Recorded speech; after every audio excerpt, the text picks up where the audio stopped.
Hello and welcome to the channel. As the election petition tribunal gradually winds down and we await for a verdict that may usher a new president in Labour Party's Peter Obi or the People's Democratic Party Atiku Abubakar, can President Bola Ahmed Tinubu in the meantime, with the help of the people he is surrounding himself with, steer Nigeria to political and economic growth? Subscribe, like, share, and comment. Thank you. Can Akume help Tinubu steer Nigeria to political, economic growth and stability?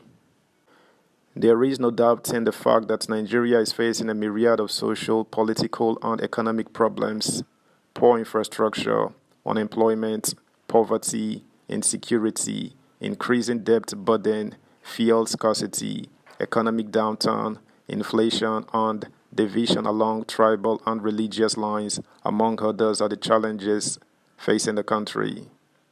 The high cost of living and other economic issues have combined to worsen the current situation, leading to an increase in the country's poverty index.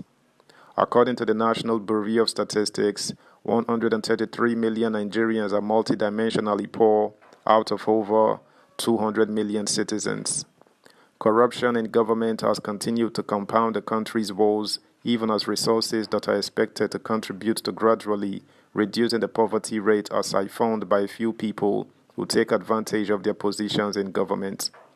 The country continues to face massive development challenges, including the need to reduce the dependence on oil for exports and revenues, diversify its foreign exchange sources, close the infrastructure gap, build strong and effective institutions, as well as address governance issues and strengthen public financial management systems. The lack of job opportunities is at the core of the high poverty levels, regional inequality, and social and political unrest. High inflation has also taken a toll on households' welfare, and price increases have pushed more Nigerians into poverty. The country is contending with a deadly insurgency in the northeast, as well as oil theft and violent criminality in the southeast and south-south, all while trying to improve infrastructure for Nigerians. Kidnappings remain a security concern as criminal elements orchestrate kidnappings for ransom throughout the country. The extremist groups BH and ISIS-WAP have targeted churches, schools, mosques, government installations, educational institutions, and entertainment venues in several northern and central states.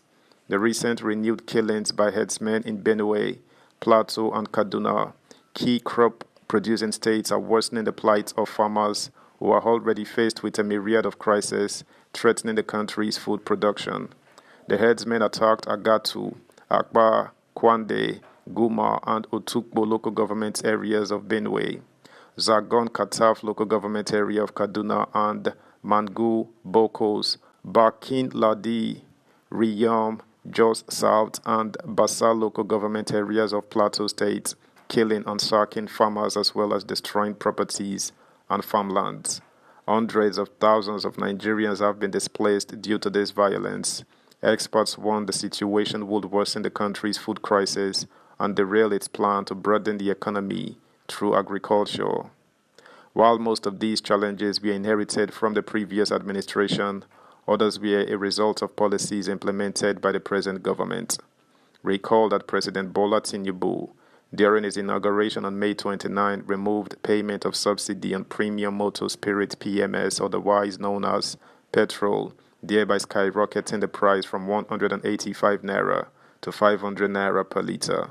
The president has also adopted a single market responsive exchange rate. The president last Tuesday reiterated that the current policies being taken by his administration were targeted at engendering a successful economy and secure the nation. He said the administration was on the pathway to success in spite of the challenges facing the country. According to him, the government was committed to instituting reforms that would engender the sustainable growth and development of the country. Although these moves have been praised by Nigerians, they have brought untold hardship to the citizens. However, Tinubu is not resting on his horse. He has directed the National Economic Council, NEC, led by Vice President Kashim Shettima, to devise an approach and begin the process of working on interventions to mitigate the impact of subsidy removal on Nigerians. The NEC is to come up with palliative measures to aid Nigerians even as the nation transitions and adjusts to being without subsidy.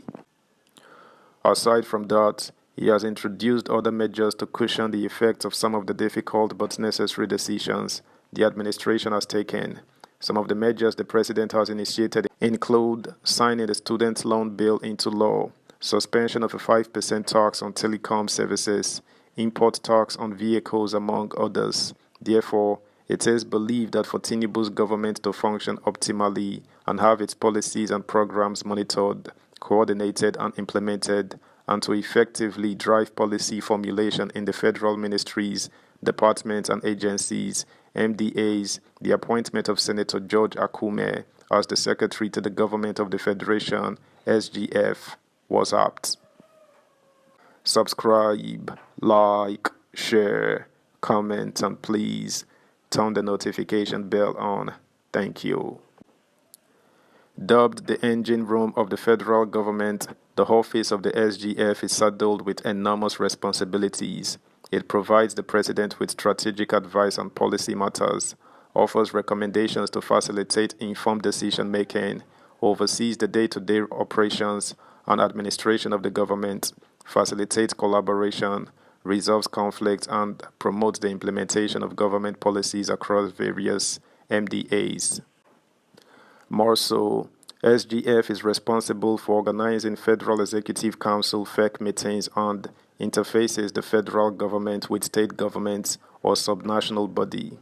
FEC is the highest decision-making body of the executive arm of government. These are no easy responsibilities. They require a tested hand like Akume to give these obligations the required bite. There is no gainsaying that Akume is a consummate servant leader, administrator, and politician.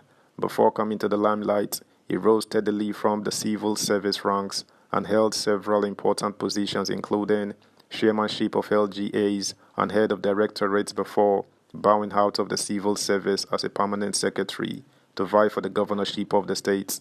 He was a two-term governor, three-term senator, and a minister of special duties under the administration of President Muhammadu Buhari, and left each on a high note and has amassed the sophistication necessary to discharge the particular important office of the SGF.